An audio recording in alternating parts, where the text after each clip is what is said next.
입당성가 244장입니다.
연중 십지주일 주일 예배를 성부, 성자, 성령 삼위일체 하나님께 바쳐 올립니다. 기도합시다.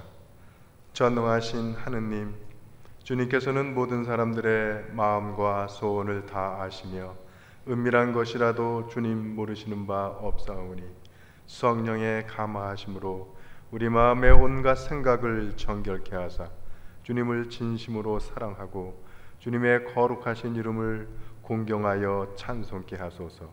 우리 주 예수 그리스도의 이름으로 기도하나이다. 아멘. 교우 여러분, 말씀과 성사로 우리에게 오시는 주님을 올바로 경배하기 위하여 우리 죄를 반성하고 고백합시다.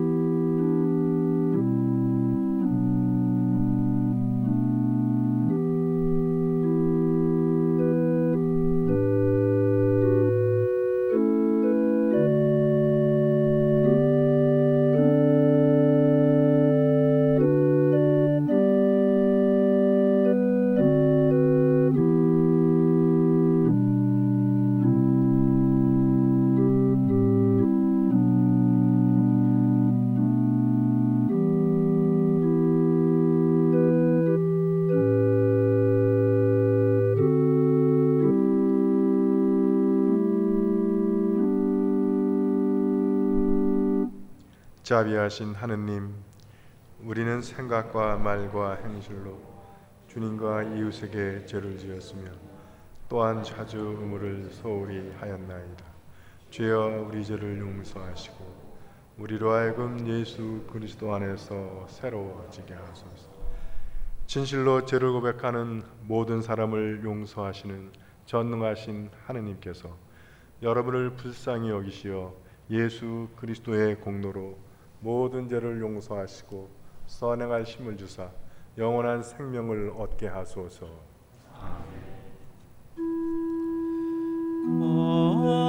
거룩하신 하느님,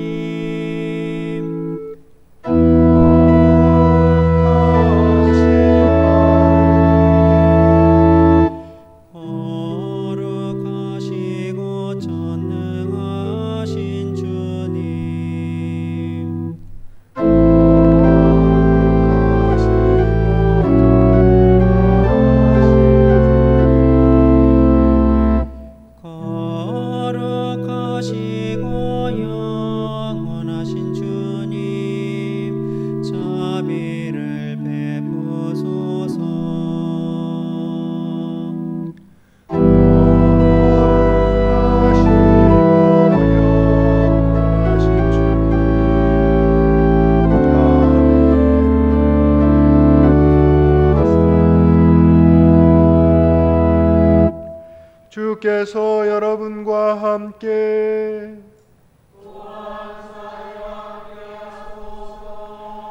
기도합시다. 지혜의 샘이신 하느님, 예수 그리스도께서는 하느님 나라의 영광을 이 세상에 드러내 보이셨나이다. 비오니 우리에게 성령의 분별력을 주시어 하느님 나라의 소망을 간직하게 하시고 그 은총을 얻기 위해 모든 것을 버릴 수 있는 믿음을 주소서. 우리 주 예수 그리스도의 이름으로 기도하나이다. 자리에 앉으셔서 성경 말씀 들으시겠습니다.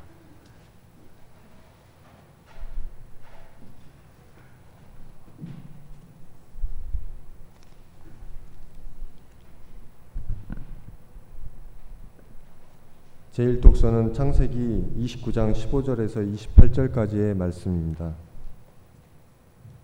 하루는 라반이 야곱에게 물었다.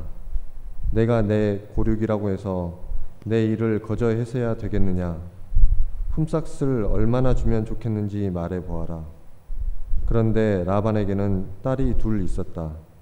큰 딸은 레아요, 작은 딸은 라헬이었다. 레아는 눈매가 부드러웠지만 라헬은 몸매도 아름답고 용모도 예뻐서 야곱은 라헬을 더 좋아하였다. 그래서 그는 7년 동안 외삼촌 일을 해드릴 터이니 작은 따님 라헬을 달라고 청하였다. 라반은 다른 사람에게 주는 이보다 너에게 주는 편이 낫겠다 하면서 같이 살자고 하였다. 그로부터 야곱은 라헬에게 장가들 생각으로 일을 했다. 7년이라는 세월도 며칠밖에 안 되듯 지나갔다. 그만큼 그는 라헬을 좋아했던 것이다. 마침내 야곱은 라반에게 기한이 다 찼으니 라헬을 아내로 맞아 같이 살게 해달라고 요구했다.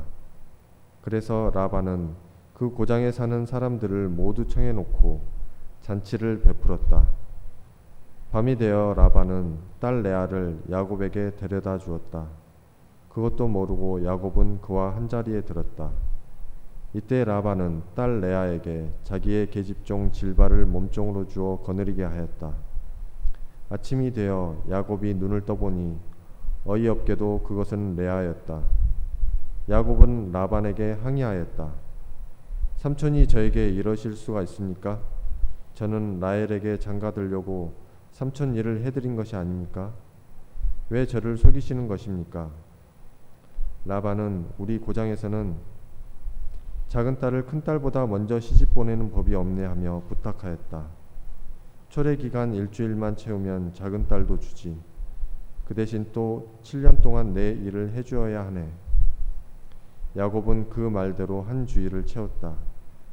그제야 라반은 야곱에게 딸 라헬을 아내로 주었다. 주님의 말씀입니다.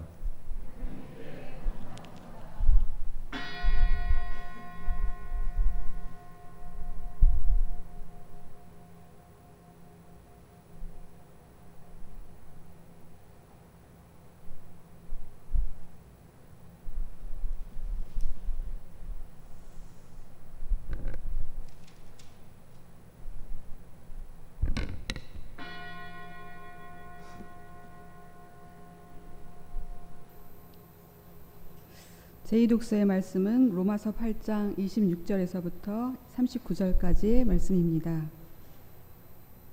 성령께서도 연약한 우리를 도와주십니다.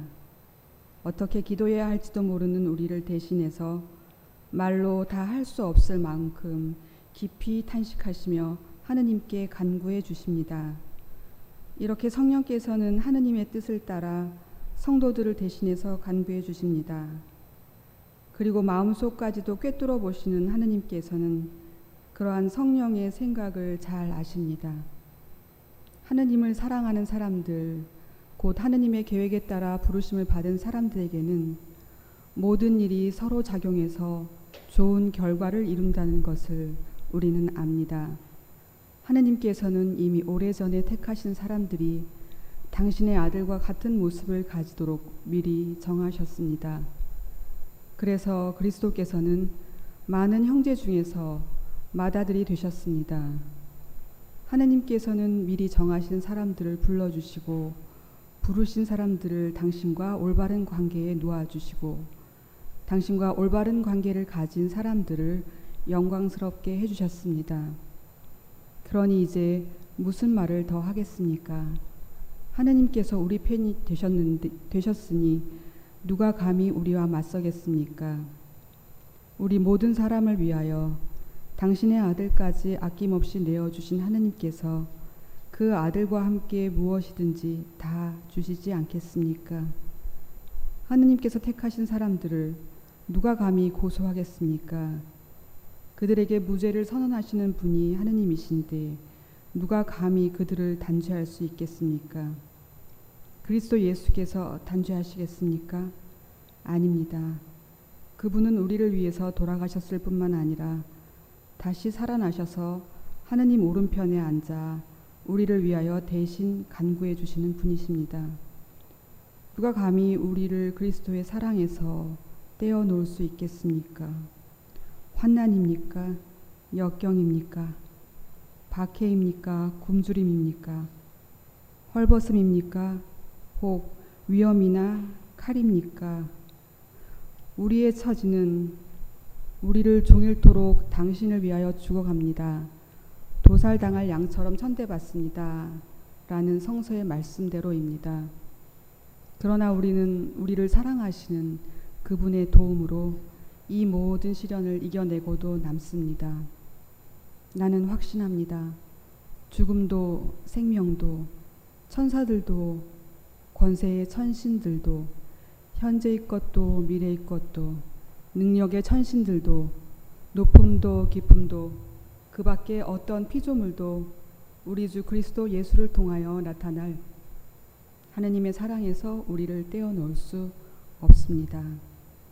주님의 말씀입니다.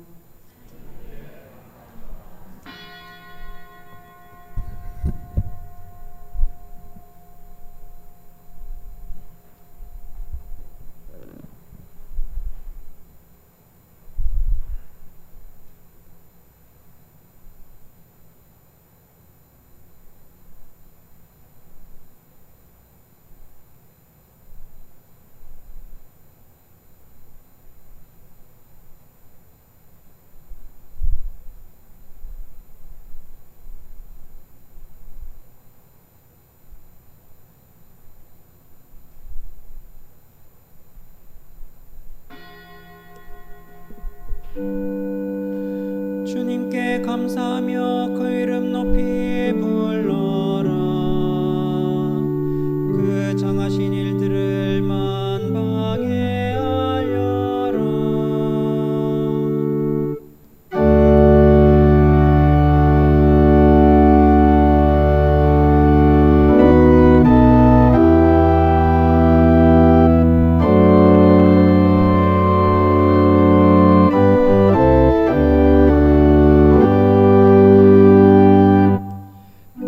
거룩하신 이름을 자랑하여라.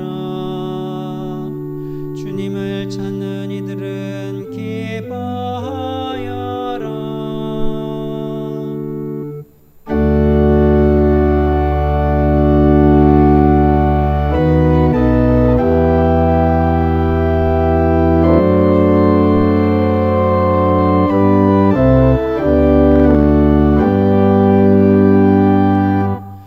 얼마나 묘한 일들을 하셨는지 생각하여라. 그의 기적들, 그 입으로 내리신 판단을 명심하여라.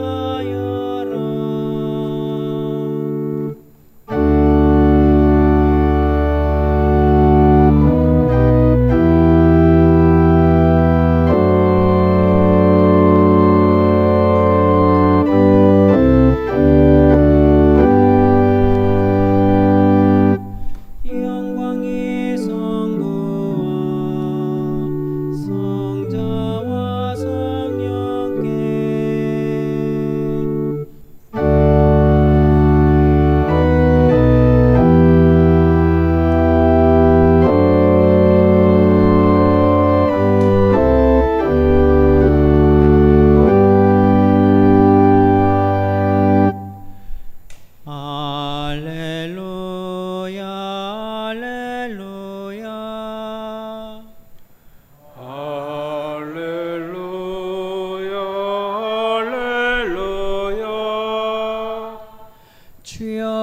말씀하소서. 이 종이 듣고 있나이다. 주님께 생명의 말씀이 있나이다. 할렐루야 할렐루야. 주님께서 여러분과 함께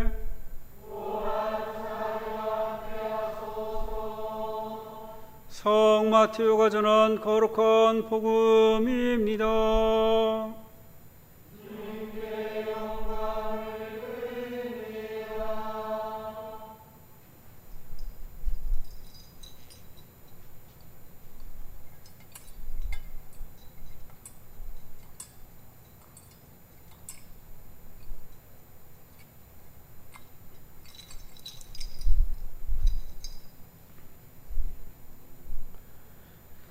예수께서 또 다른 비유를 그들에게 말씀하셨다. 하늘나라는 겨자씨에 비길 수 있다. 어떤 사람이 밭에 겨자씨를 뿌렸다. 겨자씨는 모든 씨앗 중에서 가장 작은 것이지만 싹이 트고 자라나면 어느 푸성기보다도 커져서 공중의 새들이 날아와 그 가지에 깃들 만큼 큰 나무가 된다. 예수께서 또 다른 비유를 그들에게 말씀하셨다. 어떤 여자가 누룩을 밀가루 서말 속에 집어넣었더니 온통 부풀어 올랐다. 하늘나라는 이런 누룩에 비길 수 있다. 하늘나라는 밭에 묻혀있는 보물에 비길 수 있다. 그 보물을 찾아낸 사람은 그것을 다시 묻어두고 기뻐하며 돌아가서 있는 것을 다 팔아 그 밭을 산다. 또 하늘나라는 어떤 장사꾼이 좋은 진주를 찾아다니는 것에 비길 수 있다. 그는 값진 진주를 하나 발견하면 돌아가서 있는 것을 다 팔아 그것을 산다. 또 하늘나라는 바다에 그물을 쳐서 온갖 것을 끌어올리는 것에 비길 수 있다. 어부들은 그물이 가득 차면 해변에 끌어올려 놓고 앉아서 좋은 것은 추려 그릇에 담고 나쁜 것은 내버린다. 세상 끝날에도 이와 같을 것이다. 천사들이 나타나 선한 사람들 사이에 끼어있는 악한 자들을 가려내어 불구덩이에 쳐넣을 것이다. 그러면 거기서 그들은 가슴을 치며 통곡할 것이다. 예수께서 말씀을 마치시고 지금 한 말을 다 알아듣겠느냐 하고 물으셨다.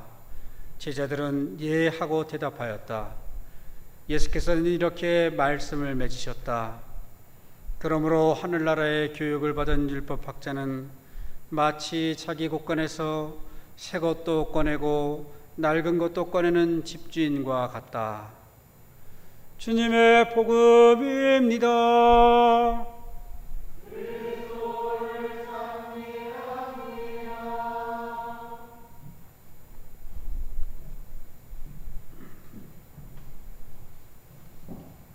성부와 성자와 성령의 이름으로 말씀드립니다. 다 자리에 편히 앉으시고요. 옆에 분들하고 인사하실까요? 오늘 잘 오셨습니다.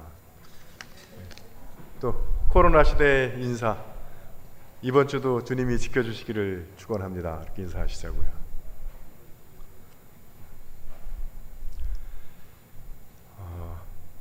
벌레와의 전쟁 참 주제입니다. 근데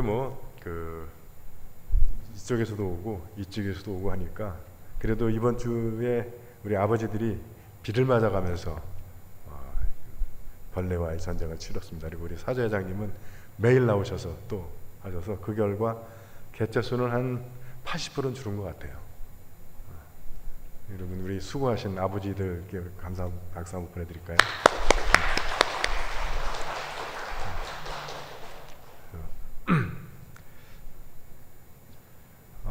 여러분들은 2002년도 월드컵을 기억하십니까?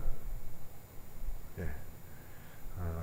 저는 그때 안산에 있었는데 처음에는 교회에 모여서 응원하자 했는데 그때 당시만 해도 이 대형 TV가 워낙하게 몇백만 원씩을 해가지고 교회에 없었어요. 그래서 못하고 집집마다 돌아다니면서 이제 응원을 했습니다. 그래서 각 집에서 내놓는 안주, 요리를 경험하게 됐습니다. 안양교회에도 아무리 함 회장님이 계셔서 그냥은 안 넘어갔을 것 같아. 여러분들은 어떠셨어요? 우리가 그 조별 예선을 통과하고 이탈리아를 이기고 스페인을 물리치고 4강까지 갔을 때 정말 감격과 흥분, 그죠? 그 바람에 그 전까지는 여자들은 축구에 대한 얘기 별로 안 좋아했어요. 그리고 군대 얘기하는 것도 안 좋아한다고 그럽니다. 근데 남자들은 술만 마시면 군대에서 축구한 이야기를 그렇게 즐겨 한다고 그러죠. 근데 그 2002년이 지나고 나서는 여자들도 축구에 대해서 뭐 완전히 박식해졌어요. 그래서 제가 한 번은 지하철을 타고 가면서 스포츠 위주를 이렇게 보는데 옆에 앉은 젊은 여자가 그거 보려고 들이미는데 처음에는 이 여자가 나한테 마음이 있나 그랬는데 그게 아니고 이 축구 기사 보려고 그렇게 보냈더라고요. 그 뭐 보통 분들 일반인분들은 그 조별 예선 통과하고 16강, 8강 가는 것만 보고 좋아하셨겠지만 그래도 축구를 좀 아는 사람들은 평가전 할 때부터 아 이거 되겠다라는 느낌을 받았습니다. 특히 이제 그 처음에는 체코나 이런 나라들한테 막 5대0으로 졌어요. 그래서 별명이 히딩크 감독의 별명이 5대0이야. 지면 5대0으로 진다고 그래서. 그래도 히딩크 전혀 흔들리지 않고 계획대로 간다. 그래서 이제 그 앞두고 이제 본격적인 평가전이 시작할 때 첫 번째가 스코틀랜드와의 평가전이었는데 그때 4대1로 이깁니다. 근데 이기는 과정이 아주 그림 같은 골들이 터지는 거예요. 근데 여러분 스코틀랜드가 그때는 월드컵에 떨어져 가지고 이제 그 베테랑들을 다 빼고 젊은 선수들로 리빌딩 할 때였어요. 그래서 이제 우리나라에 우리나라에 오면 이제 월드컵에 출전하는 나라들이 스파링 파트너스, 연습 상대가 필요하니까 그런 팀들이랑 연습하려고 우리나라에 와서 우리나라한테 4대1을 졌습니다. 근데 여러분 아무리 스코틀랜드가 베테랑이 빠지고 젊은 선수를 했다 하더라도 우리나라가 그 팀을 4대1로 이길 수 있는 실력이 안 돼요. 잘해야 비기거나 질 확률이 더 높았고 이기더라도 2대1 한 골 정도로 이기지 4대1씩 이길 수가 없습니다. 그래서 그걸 보고 스코틀랜드는 4대1 정도로 이길 수 있는 팀이면 월드컵 8강은 최소한 가야 돼. 그래서 아 저거면 저 실력이 우리가 8강을 가겠구나. 그 다음에 붙은 팀이 잉글랜드예요. 잉글랜드는 베컴 뭐 오웬 해가지고 난리던 그래서 우승을 노린다라고 하는 팀인데 박지성의 골로 1대1로 비깁니다. 그래서 그 경기를 보고 저는 이 정도면 4강을 못 가면 아쉬워야 된다. 그리고 마지막 평가전이 프랑스 지단 뭐 트레제게 해가지고 앙리 그래서 전대 우승팀 이번에도 가장 강력한 우승팀이라고 하는 팀이라고 붙었는데 3대2로 졌어요 그때는. 근데 그 3대1로 지는 과정이 뭐 그 강력한 우승 뭐라고 하는 프랑스 상대로 전혀 주눅 들지 않고 맞붙어가지고 3대1로 졌습니다. 그래서 저 정도면 준우승 아니면 4강을 가겠다. 축구를 잘하는 분들이 딱 평가전 하는 거 보고 그렇게 예상이 되더라고요. 함 회장님도 그렇게 예상하셨죠? 그래서 많은 사람들이 물론 뭐 개최국에 조금 이점도 있었지만 히딩크가 명장이다라고 얘기를 했습니다. 그래서 히딩크를 명예 한국인 시민증도 주고 그랬잖아요. 물론 히딩크는 명장입니다. 근데 축구 전문가들 말에 의하면 그때는 우리나라가 개최국이라서 이 개최국이 예선 탈락하면 돈 들여서 개최해놓고 대망신이다. 그래서 어떻게 해서든 16강은 가야 된다. 그래서 정말 국가적 차원의 지원을 했습니다. 선수들을 1년 반 동안 합숙을 했대요. 여러분 우리나라 선수들이 우리나라 축구 전체 수준은 아직 그렇게 높지는 않지만 그래도 잘하는 선수들 수준은 세계급이거든요. 뭐 우리 손흥민도 그렇고 박지성도 그렇고 그런 선수들을 1년 반 동안 붙잡아 놓고 훈련하면 그 정도 실력은 된대요. 근데 그러니까 왜냐면 그 사람들이 소속된 팀들에서 1년 반 동안 내주질 않는데 그래서 브라질이나 뭐 이런 세계적인 팀들은 뭐 예선전은 자국 선수끼리 치르고 본선에 갈 때야 이제 외국에 나가 있는 1, 2급 선수들까지 불러서 뭐 한 달도 안 되게 연습 발만 맞춰보고 나가는 거예요. 우리나라도 지금도 그러거든요. 이제 월드컵 열리면 본대회 앞두고 한 달이나 되나 그 정도씩 연습하고 이제 본대회 나갑니다. 근데 그때는 우리나라가 개최국이기 때문에 1년 6개월 또한 그냥 히딩크 감독이랑 선수들이 같이 합숙하면서 훈련을 했다고 합니다. 그리고 거기에 필요한 온갖 물질적, 재정적 그런 지원들을 다 퍼부은 거예요. 그래서 우리가 그 4강에 올라가니까 뭐 그 선수들에게 병역 혜택도 주고, 또 누구도 거기에 쏟아부은 돈을 아깝다 그러는 사람도 없고, 또 그렇게 그 소속팀들도 거기 그것을 그렇게 1년 반 동안 그 주축 선수들이죠, 다 주축 선수들이 나가 있는 것에 대해서 불평불만하지 않았다는 겁니다. 여러분들도 그 선수들에게 병역 혜택 주고 아마 돈이 150억인가 들어갔어요. 그래서 하는데 그거 아깝다, 낭비다라고 하시는 분 계십니까? 아무도 안 계실 거예요. 왜 그러냐 하면 그들이 우리나라의 국가 대표이기 때문에 그렇습니다. 근데 한 번만 생각해 보면 좀 이상한 측면도 있어요. 그래, 한국 국가대표 선수가 독일, 뭐 스페인, 이탈리아를 이겼다고 해서 우리 한국 축구가 독일보다, 한국 축구가 스페인 축구보다 더 높습니까? 그렇진 않아요. 한 번 이긴 것 같고 드디어 한국 축구가 이탈리아보다 더 잘한다, 그러지는 사람은 아무도 없습니다. 그리고 그때 국가대표가 23명인데 그리고 이탈리아도 23명이고 이렇게 붙어서 23명이 이긴 거야.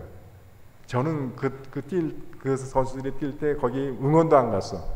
거기 같이 껴서 뛰어보지도 않았어. 근데도 우리는 그 승리를 우리의 것이라고 생각을 합니다. 그래서 뭐 서울시청 앞 광장은 물론이고 전국적으로 700만이 나섰대, 응원하려고. 그 이유는 그들이 우리의 대표 선수이기 때문에 그렇습니다. 오늘 로마서를 보면 하나님께서 우리를 위해서 굉장히 많은 일들을 하세요. 성령을 보내주셔서 성령이 우리를 대신해서 기도해 주시고, 또 우리를 위해서 우리를 예수님과 같은 동급으로, 예수님을 많은 형제 중에 처자들이 됐다. 그러니까 우리가 예수님과 형제야. 그러니까 예수님 형님, 예수님 오빠 불러도 돼, 사실은. 그 외에도 뭐 단죄도 받지 않게 하시고 우리를 고소당하지 않게 하시고 모든 어려움을 넉넉히 이기게 해주세요. 다 하나님께서 우리를 그렇게 해주시는 거예요. 왜 그러냐면 우리가 하늘나라를 대표하는 선수이기 때문에 그렇습니다. 하나님은 모두 전지전능하신 분이시지만, 그러나 구원과 관계해서는 교회 외에는 수단이 없습니다. 우리만이 오직 하나님의 유일한 방법이고 우리만이 오직 하나님의 유일한 도구예요. 우리가 그것을 하지 않으면 하나님도 못하세요. 하나님은 모든 것을 다 하실 수 있지만 그 문제와 관련해서는 교회를 통해서 하십니다. 믿어지십니까? 그래서 우리가 이 하늘나라의 대표 선수, 우리가 주님을 대표하는 사람들이에요. 신부만 그런 게 아니라 여러분 한 사람 한 사람이 다 주님을 대표한다고요. 제가 저 평촌 안양 1번가에 가서 이상한 짓 하면 아마 많은 사람들이 보고 저 신부가 왜 저러냐고 그러고 안양교회 왜 그러냐고 그러고 하나님 있는 사람이 왜 그러냐고 그러고 할 거라고요. 제가 하나님은 아닌데, 근데 저만 그런 게 아니라 여러분 한 사람 한 사람을 놓고도 그런다고요. 여러분들이 이웃과 살아가면서 그악스럽게 살면 그 옆에 사람들이 뭐라고 그러냐면 믿는 놈들이 더해. 그래서 그 한 사람을 보고 교회를 평가하고 그 한 사람을 보고 하나님까지 평가하는 거예요. 근데 여러분 이것이 부담만은 아니라는 거예요. 이게 여러분 특권이라는 겁니다. 그래서 우리가 예수께서 이 세상에 사람의 몸을 입고 오신 이유는 우리를 구원하시기 위함이다 라고 우리는 다 알고 있어요. 근데 도대체 그 구원이라고 하는 것이 구체적으로 어떤 것이냐? 10원 빼기 1원이냐? 여러분 성경에서 얘기하는 구원, 부활, 영생, 하늘나라, 천국 이건 다 다른데 사실은 다 말은 다 다른 것 같지만 사실은 하나를 이야기하고 있습니다. 그래서 예수님의 가르침의 핵심들이 다 보면 뭐예요? 하늘나라를 이야기하고 있어요. 근데 오늘날은 심지어 크리스찬 사이에서도 이 하늘나라 또는 천국이라고 하는 개념은 굉장히 매력 없는 주제가 되어버렸습니다. 그래서 신부님들도 그런 말 하는 사람이 있어요. 그렇게 오래 살고 싶어? 이 세상 살아가면 내가 살면 되는 거지. 그냥 우리가 그래서 이 하늘나라는 굉장히 매력 없는 주제가 되어버렸지만 이 세상은 살아가면서 만질 수도 없고 느낄 수도 없고 볼 수도 없으니까. 그러나 비록 우리가 그렇게 이 세상에 속아가지고 하늘나라에 대해서 좀 마음이 약해졌다 하더라도 중요한 사실은 예수께서 가장 많이 말씀하신 내용이 하느님 나라, 하늘나라에 대한 이야기입니다. 오늘도 복음서에 보면 계속 하늘나라에 대한 이야기를 하고 있어요. 제가 볼 땐 이 말씀을 한 번에 하신 말씀이 아니라 이 마태가 하늘나라에 대해서 예수님의 말씀을 쫙 편집해서 모은 것 같아. 첫 번째가 하늘나라는 겨자씨와 같다는 거예요. 겨자씨 보신 분들 계세요? 저는 사진으로 봤는데 뭐 작더라고요. 근데 씨앗은 겨자씨만 작은 게 아니라 모든 씨앗은 다 작아요. 그래서 우리가 겨자도 먹고 또 겨자 잎도 나물 뭐 쌈으로 먹더라고요. 근데 겨자나무는 못 봤어. 혹시 보신 분 계세요? 근데 그 겨자나무가 씨앗은 작아도 이게 크면 굉장히 고목처럼 큰 모양이죠. 그래서 공중에 새가 깃들인다는 거예요. 이게 하늘나라라는 겁니다. 그래서 우리는 하늘나라 복음, 하늘나라의 삶, 하늘나라의 원리 이것들을 볼 때 겨자씨처럼 보는 거예요. 너무 작아서 이게 우리가 이 세상을 살아가고 우리 삶, 우리 인생, 우리 생명에 어떤 의미가 있을까? 그래서 하찮게 여길 수 있다는 거예요. 별로 쓸모없게 여길 수 있다는 거예요. 그래서 실제로 많은 크리스찬들의 기도 가운데서도 하늘나라에 대한 기도는 별로 없어요. 대부분 이 세상 살아가는 동안에 필요한 것만 구하지. 여러분들이 하늘나라를 위해서 어떤 기도를 바치십니까? 너무 작아서 이게 무슨 별로 존재감도 없고 이게 무슨 쓸모가 있을까라고 생각하기 때문에 그러는 것 같아요. 그래서 심지어 믿는 사람들 속에서도 이 세상 살아가는 동안에만 잘 살면 된다. 뭐 그런 생각들을 하시는 것 같아요. 그러나 그 하늘 겨자가 비록 작은 씨앗이지만 그 속에 담겨 있는 생명력, 거기에 담겨 있는 그 잠재적인 능력, 이것을 보면 그것이 나중에 다 성장하게 되면 거기서 사람들이 안식을 얻고 거기서 생명을 살고 할 수 있는 것을 볼 수 있다는 거예요. 그래서 씨앗의 작음만 보는 것은 세상 사람들 다 이렇게 봅니다. 그래서 믿음의 사람이라고 하는 것은, 믿음이 있다라고 하는 것은 그 작은 씨앗에 담겨져 있는 그 잠재력, 그 비전을 보는 거예요. 그 미래를 보는 겁니다. 저는 여러분들에게 그 하늘나라, 비록 우리가 이 세상의 눈으로 볼 땐 보잘것없고 초라하고 야 이게 무슨 소용이 있을까 싶은 그 하늘나라의 복음 속에서 온 세상을 구하라고 우리가 거기서 영생을 누리고 할 수 있는 그 생명과 그 안식과 그 구원을 볼 수 있는 믿음의 눈이 열리시기를 주님의 이름으로 축원드립니다. 그 다음에 누룩을 예를 드세요. 요즘은 뭐 누룩으로 술을 담그는지 모르겠지만 옛날에는 그 시골집에 가면 아랫목에 이렇게 막걸리 담그는 모습을 볼 수 있습니다. 누룩을 집어넣죠. 누룩 하나를 넣으면 그 몇 말짜리 쌀, 밀가루가 다 그냥 발효돼서 나중에 막걸리가 되는 거죠. 그래서 누룩은 작지만 그것이 들어간 그 전체를 다 변화시키는 거예요. 근데 여러분 그 바리새인의 누룩이란 그 말씀 들으시면 예수께서는 누룩을 뭘로 이야기하냐면 바리새인의 가르침, 바리새인의 전통, 즉 누룩이라고 하는 것은 가르침과 문화라는 거예요. 그래서 이 하늘나라의 복음이 들어가면, 하늘나라의 원리가 들어가면, 그래서 그걸 받아들이면 내 인격과 내 삶이 바뀌어지는 거예요. 그리고 그것이 들어간 지역이 변화가 일어나야 되고. 근데 누룩을 집어넣는데도 밀가루가 발효하지 않는다. 누룩을 넣는데도 쌀이 발효하지 않으면 뭐예요? 가짜지. 그러니까 여러분들이 성경 말씀을 읽고 또 예배에 참석해서 설교 말씀을 듣고 또 기도하면서 주님과 만나고, 이것이 다 우리가 누룩을 경험하는 거예요. 그걸 통해서 우리의 인격이 변화되는 거예요. 우리의 삶의 스타일이 바뀌어야 되는 거예요. 이제 밥이 막걸리가 되어야 돼요. 밀가루도 막걸리가 되어야 되는 거예요. 이수상이 베드로가 되어야 되는 거예요.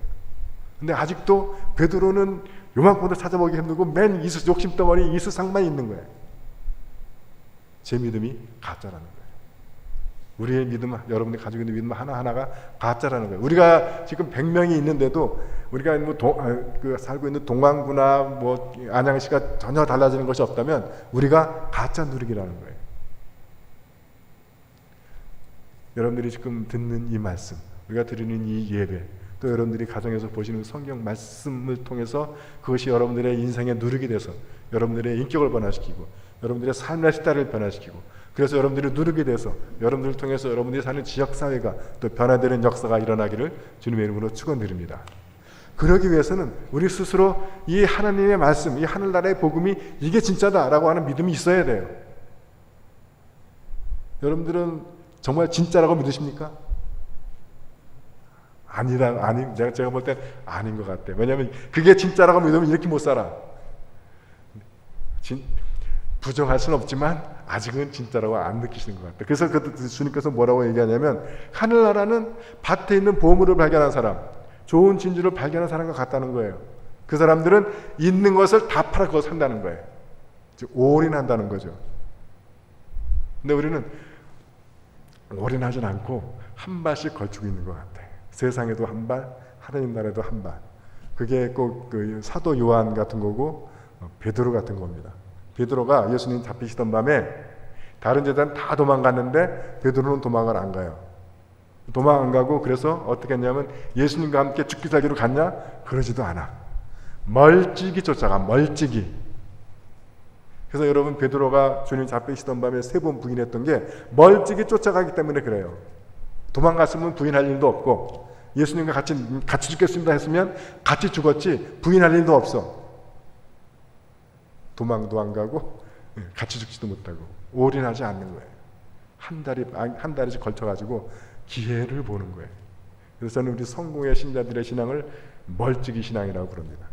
그러니까 멀찍이가 살기 때문에 왜냐하면 그 요행을 바라는 거예요. 주님이 혹시라도 기적을 베풀어 가지고 당신을 붙잡았던 사람들을 다 물리치고 나면 다른 제자는 다 도망가는데 베드로만 딱 남아있잖아. 그거 기대하는 거예요. 여러분, 주님은 우리를 하늘나라의 백성으로 부르셨습니다. 그래서 비록 우리는 이 세상을 살아가지만 우리는 하늘나라의 백성이에요. 근데 여기 와 있는 미국 사람들이 우리랑 할 땐 별 차이가 안 나지만 그 사람들에게 어떤 문제가 발생하게 되면 그 사람들은 우리나라 경찰이나 법원에 받지 않으려고 그러고 미국 대사관으로 싹 숨어버려요. 그러면 미국 대사가 우리 청와대에 와가지고 대통령한테 우리 시민인데 당신들 마음대로 하면 안 돼 막 그런다고요. 좀 자존심 상하지만 근데 우리나라 외교관들은 또 안 그래. 미국이나 뭐 외국 여행하다가 유학생들이 무슨 일 겪으면 나라에 녹먹는 놈들이 뭐라고 그러냐면 왜 여행 왔냐 이딴 소리 해요. 근데 우리 하나님은 그런 하나님이 아닙니다. 그래서 우리가 세상 살아갈 땐 별 차이가 안 나지만 문제가 발생하실 때는 하늘나라의 대사가 나타나가지고 세상의 권세자들한테 이 사람들은 내 백성이다 라고 말씀하신다는 거예요. 그래서 그 다음 이야기가 뭐냐면 그 바다에서 고기를 잡아들이는 것 같다는 거예요. 그래서 그물을 끌어올리고 나서 좋은 것과 나쁜 것을 추린다는 거예요. 이 말씀을 주님께서는 마지막 심판이 있을 것이다 라고 말씀하시지만 동시에 우리에게도 적용하시는 거예요. 우리는 이 세상 속을 살아갑니다. 불교는 떠났죠. 요즘 다시 돌아오고 있지만 그러나 기독교는 마을 한가운데 교회를 짓습니다. 세상 속에 살아가는 거예요. 그래서 세상의 더러움, 세상의 비겁함, 세상의 추함, 세상의 악함 이것들 속에 우리는 함께 살아가게 되어 있습니다. 그래서 그 뒤에 주님께서 뭐라고 하시냐면 하늘나라의 교육을 받은 율법학자는 자기 곳간에서 낡은 것과 새로운 것을 자유롭게 끄집어내서 쓰는 사람과 같다는 거예요. 그래서 크리스찬은 세상을 떠나는 사람들이 아니라 세상 속에 살면서 그 세상에 그물을 던져서 끌어올린 다음에 좋은 것과 나쁜 것을 추리는 사람들입니다. 근데 그 기준이 뭐예요? 좋은 것, 나쁜 것의 기준이 하늘나라의 기준이 돼야 돼요. 근데 우리는 많은 경우에 세상의 기준으로 그걸 가려. 그래서 우리가 그렇게 하는 걸 보고 세상 사람들이 우리를 뭐라고 불러요? 저 사람들은 예수 그리스도의 제자구나 라고 하질 않고 믿는 놈들이 더해 그러는 거예요. 가짜 누리기인 거죠. 물론 우리가 하늘나라의 복음을 살려고 하면 세상은 하늘나라가 아니기 때문에 많은 어려움이 있을 겁니다. 그래서 바울 사도는 뭐라고까지 얘기하냐면 환난, 역경, 박해, 굶주림, 헐벗음, 위험, 칼, 죽음, 생명, 천사, 권세의 천신 이런 것들 우리가 믿음의 삶 또는 하늘나라의 복음의 삶을 살아가면 꽃길만 걷는 것이 아니라 그런 일이 많을 거라는 거예요. 그러나 겁내지 말라는 거예요. 여러분, 로마서는 학자들이 그렇게 얘기합니다. 신약의 알프스 산맥이다. 너무 아름다워서. 그 중에서도 로마서 8장은 알프스 산에서 가장 아름다운 봉우리 몽블랑에 비교할 수 있다. 그래서 제가 주부에도 뽑아놨지만 하느님은 연약한 우리를 대신해서 간구해 주신다. 그리고 그 하나님이 부르신 사람들은 모든 것이 합력해서 선을 이룬다. 그리고 이 세상에 그 어떤 것도 우리를 해치지 못할 것이다. 그렇게 오늘의 말씀의 결론이 뭐냐면 우리는 우리를 사랑하시는 하나님의 도움으로 이 모든 시련을 넉넉히 이겨내고도 남을 것이다. 너무 아름답죠? 근데 이거는 그냥 맥없이 주어진 게 아니라 이 하늘나라의 복음을 사는 사람들, 여기 그 많은 연약한 우리 하느님이 부른 사람들, 택함 받은 사람들, 미리 정한 그 사람들에게 해당되는 말이에요. 그래서 우리가 하느님의 복음을 갖고 이 세상 속에 나갈 때 그 사람들에게 성령께서 너희와 함께 계셔 주실 것이고 너희들이 비록 환난을 만나고 역경을 만나고 박해를 경험하고 헐벗음을 경험하고 한다 하더라도 두려워하지 말라는 거예요. 내가 너희들 사정 다 알고 내가 너를 붙잡아 주고 있다는 거예요. 내가 너를 도와줄 것이고 끝내는 네가 이길 것이다. 이게 복음입니다, 여러분. 근데 복음을 살지 않고 세상 사람보다 더 극악스럽게 사는 사람에게는 해당이 되지 않는 거예요. 그래서 여러분 눈에 보이는 대로 그 욕심 따라 살다가 하늘나라에 가서 찬밥 대접을 받으시겠습니까? 아니면 한 주님의 뜻을 따라 살면서 이 세상의 환난과 역경과 박해와 헐벗음과 두려움을 굴하지 않고 믿음의 싸움을 싸워서 끝내 승리하는 사람이 되고 싶으십니까? 성경에 약속된 그 많은 축복과 능력과 사랑과 은혜는 바로 그 하늘나라의 삶을 살아가는 그 사람들에게 주어진 것입니다. 저는 여러분들이 그것을 누리는 분들이 되시기를 주님의 이름으로 축원드립니다. 그래서 이 겨자씨에서 온 세상을 품을 수 있는 그런 큰 나무가 되는 것을 보는 눈, 비록 환난과 역경과 배고픔과 헐벗음과 이걸 경험하고 있다 하더라도 그 삶 가운데 주님께서 동행하시면서 그들을 인도하시고 그들을 보호하시고 그들을 축복하시는 것을 보는 눈, 이것이 바로 믿음의 눈입니다. 저는 여러분들이 그 눈이 열리시기를, 그래서 이 세상이 우리를 현혹하고 유혹하는 그것들 넘어가지 않고 바로 참된 생명이고 영원한 생명이신 하나님의 복음을 잡는 여러분들이 되시기를 주님의 이름으로 축원드립니다. 성부와 성자와 성령의 이름으로 말씀드렸습니다. 우리의 신앙을 고백합니다. 나는 믿나이다. 전능하신 하느님 아버지, 하늘과 땅의 창조주를 믿나이다. 하느님의 외아들 우리 주 예수 그리스도 성령으로 동정녀 마리아에게 잉태되어 나시고 본디오 빌라도 치하에서 고난을 받으시고 십자가에 못 박혀 죽으시고 묻히셨으며 죽음의 세계에 내려가시어 사흘 만에 죽은 자들 가운데서 부활하시고 하늘에 올라 전능하신 하느님 오른편에 앉아 계시며 산이와 죽은 이를 심판하러 다시 오시리라 믿나이다. 성령을 믿으며 거룩한 공교회와 모든 성도의 상통을 믿으며 죄의 용서와 몸의 부활을 믿으며 영원한 생명을 믿나이다.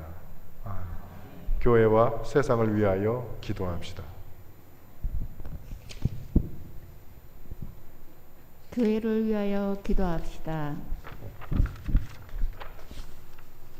주여, 진리와 일치의 은총으로 항상 온 교회를 감화하시어 모든 성직자, 특별히 우리 주교 이경호 베드로와 모든 교인들이 서로 화목하며 합심하여 세상에 복음을 전함으로써 주님의 영광을 나타내게 하소서. 주여, 우리의 기도를 들어주소서. 세상의 정의와 평화를 위하여 기도합시다.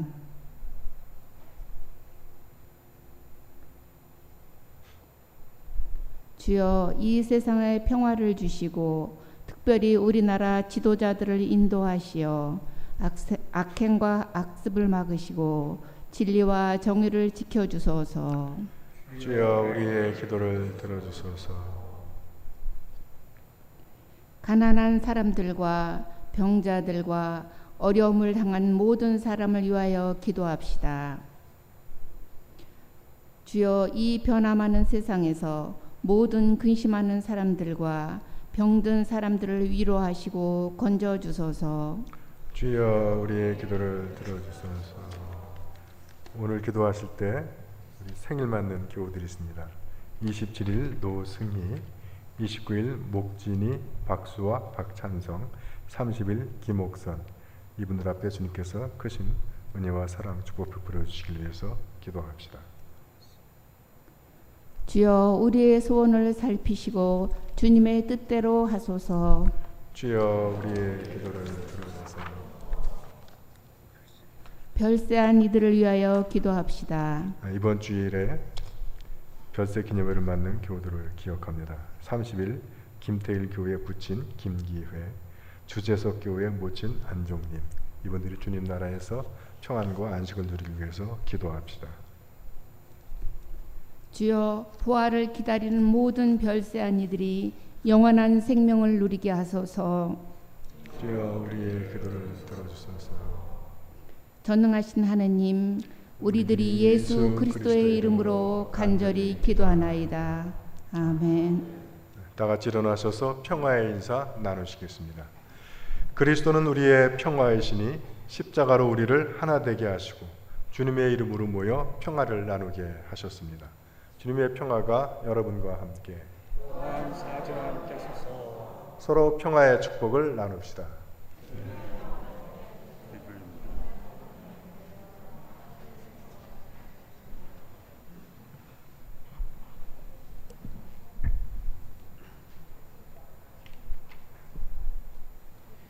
봉헌성가 348장입니다.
가난한 자를 돌보시는 생명의 주여, 주님의 은혜에 감사하고 우리의 죄를 뉘우치며 주님께 헌신하기로 다짐하며 이 예물을 드리오니 받아주소서.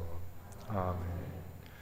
주께서 여러분과 함께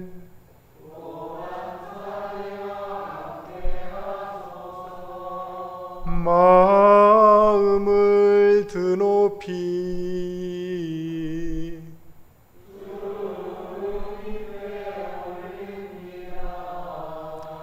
우리 주 하느님께 감사합시다.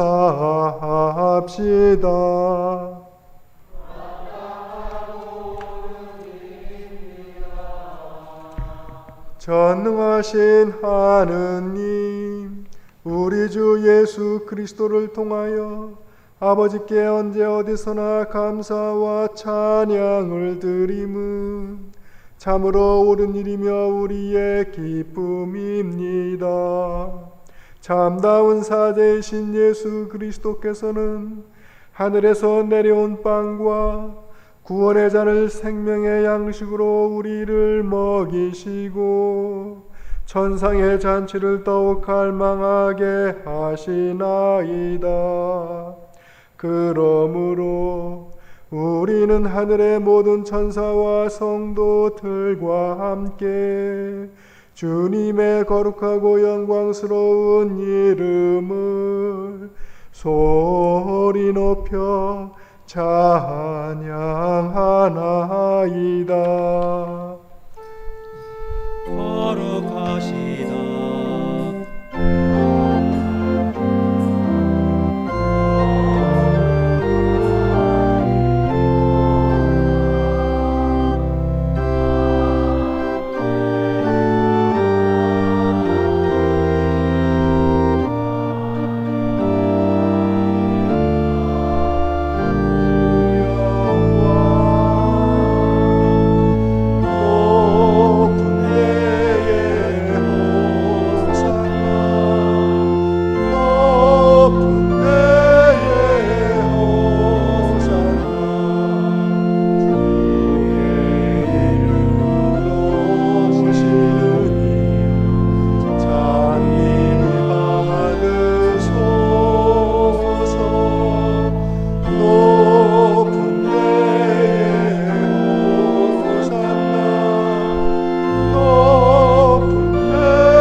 성찬기도 앉으셔서 하겠습니다. 모든 영광을 받으실 전능하신 하느님, 지극한 사랑으로 외아들 예수 그리스도를 이 세상에 보내셨으며 그리스도께서는 우리의 구원을 위하여 십자가에 달리시고 세상의 죄를 없애기 위하여 자신의 몸을 단 한 번 온전한 희생제물로 드리셨나이다. 또한 그 고귀한 죽음을 기념하도록 성찬의 제사를 세우시고 다시 오실 때까지 이를 행하라 하셨나이다. 자비하신 하느님, 이제 우리의 기도를 들으시고 이 빵과 포도주를 성령으로 거룩하게 하시어 우리를 위하여 주 예수께서 말씀하신 구원의 신비가 이루어지게 하소서. 그리스도께서는 순환하시기 전날 밤에 빵을 들어 감사의 기도를 드리신 다음 빵을 떼시고 제자들에게 나누어 주시며 말씀하셨나이다. 받아 먹어라. 이것은 너희를 위하여 주는 내 몸이니 나를 기억하여 이 예를 행하라.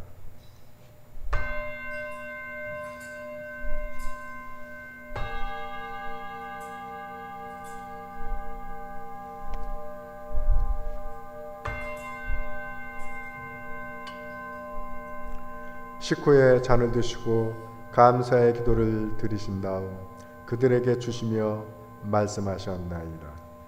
받아 마셔라. 이것은 죄를 용서해 주려고 너희들과 많은 사람을 위하여 내가 흘리는 새로운 계약의 피니 마실 때마다 나를 기억하여 이 예를 행하라.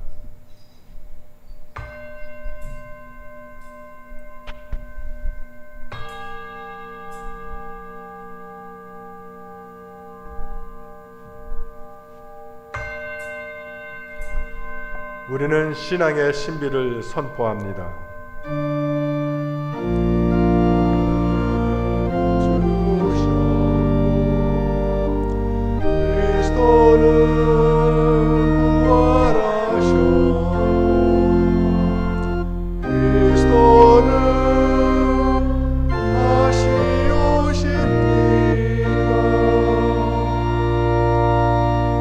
그러므로 우리는 예수 그리스도의 순환과 죽으심, 부활과 승천하심을 기억하며 그리스도께서 다시 오실 때까지 이 빵과 포도주를 감사와 찬양의 제물로 드리나이다. 간절히 구하오니 정성을 다해 드리는 우리의 감사제를 받으시고 온 세상의 교회가 예수 그리스도의 순환과 죽으심으로 이루신 구원의 은총을 얻게 하소서.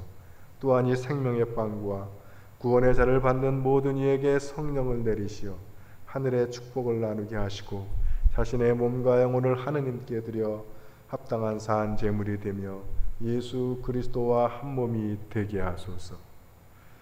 전능하신 하느님은 그리스도를 통하여 그리스도와 함께 그리스도 안에서 성령과 하나 되어 온갖 영예와 영광을 영원토록 받으시나이다. 아멘, 아멘, 아멘. 우리 구세주 그리스도께서 가르치신 대로 기도합시다.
우리는 이 빵을 떼고 잔을 마시며 주님의 성체를 나눕니다. 우리는 서로 다르나 한 빵을 나누며 한 몸을 줍니다. 하느님의 어린 양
세상의 죄를 없애시는 하느님의 어린 양이 여기 계시니 이 성찬에 초대받은 이는 복되도다.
하겠습니다.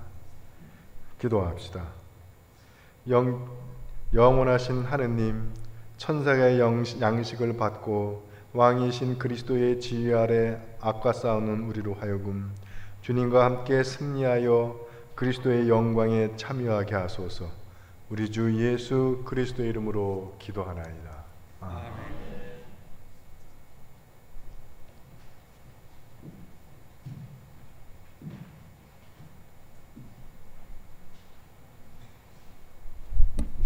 교회 여러분 안녕하세요. 오늘 생일 맞으신 분들 중에 한 분밖에 안 보이신 것 같은데 노승희 마가레님 저쪽에 당장 너머로 뻗은 나무 가지에 푸른 열매처럼 하나님의 오랜만에 우리 이문혜님 어머니 오셨고요. 우리 최승범 오랜만에 뵙습니다.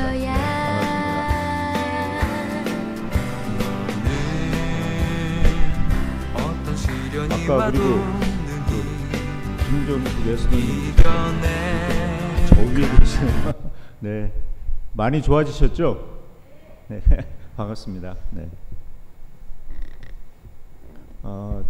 지난주에도 뭐 이 논액이라고 하는 벌레들 때문에 참 많이 여러분들이 오셔서 애를 많이 써주셨습니다. 우선 사조회장님을 비롯해서 관리비원 또 우리 김학균 차량봉사하는 시몬 씨 등등 여러분들이 오셔서 몇 차례 여기 이제 약품도 살포하고 또 어제도 요 주변에 제초제를 살포했어요. 제초제에 그 습기가 많아서 벌레들이 그쪽에 아마 서식하는 게 좀 좋은 것 같아요. 그래서 그거를 좀 없애기 위해서 했으니까 요 주변에는 좀 당분간 안 들어가시는 게 좋을 것 같습니다. 그렇게 참고해 주시고요.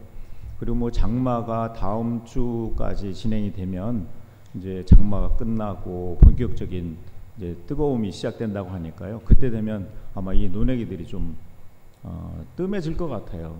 그래서 어제도 뉴스를 보니까 저 고향 지역에는 무슨 뭐 대벌레라고 하는 게 정말 엄청나게 많은데 그 벌레를 죽이는데 그 등산로 주변으로 한 30m씩만 방제를 하고 그 이유는 안 한다고 하더라고요. 안 하는 이유가 너무 많이 죽여버리면 이 생태계의 큰 환경 변화로 인해서 또 다른 문제가 있을 수 있다는 거죠. 그래서 저희들이 지금 한 80% 죽이고 있는데 잘 하고 있는 것 같습니다. 다 죽이면 안 될 것 같아요. 그리고 또 지난주에는 신부님께서 그 수원 봉담구역 지역에 두 분을 방문하시는 드라이브스루 신방을 하셨어요. 그래서 오늘 안내문에도 있는 것처럼 장기간 출석 못 하시는 분뿐만이 아니라 별도 개인적으로 신방이 필요하신 분들을 신청해 주시면 가셔가지고 간단하게 음식 같은 거 준비 안 하시고 아름다운 꽃만 전달하고 좋은 말씀 전해 주시는 거로 하고 있습니다. 함께 많이 참여해 주시면 좋겠습니다.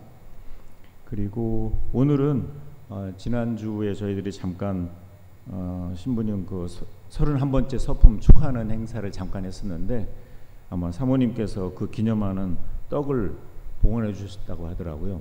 제가 아침에 오다 보니까 무지개 떡인 것 같아서 매번 먹던 백설기하고 좀 다른 것 같습니다. 특별한 내용은 없고요. 한 주간도 또 건강하고 즐겁게 보내시기 바랍니다. 감사합니다.